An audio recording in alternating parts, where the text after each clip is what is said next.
pour des secteurs clients comme l'alimentaire et la santé, la chaîne du froid focalise toute l'attention des logisticiens. D'après la nouvelle étude de Xerfi Precepta, spécialistes et généralistes de la supply chain investissent ce marché prometteur et en mutation. Ainsi, l'essor du e-commerce alimentaire nécessite l'implantation d'entrepôts très spécifiques au sein de la grande distribution.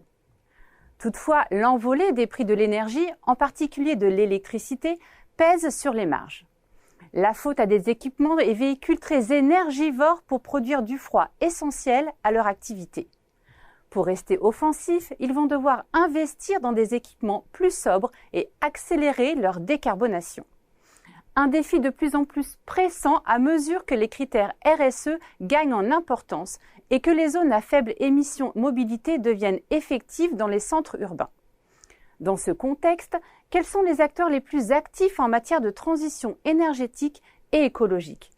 Quelles perspectives se profilent pour les leaders historiques comme Steph, Olano ou Sofrilog face à l'offensive de groupes comme La Poste, Malherbe ou Mousset qui font figure de consolidateurs? Et quelles sont les réelles perspectives de la logistique du froid d'ici 2025? Pour répondre à ces problématiques, les experts Xerfi ont décrypté les stratégies de croissance des acteurs de la logistique du froid.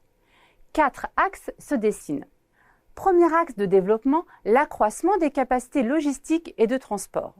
Cela passe par l'ouverture de nouveaux sites, à l'instar de Primevert ou Sifrigo, et par croissance externe pour les plus grands groupes.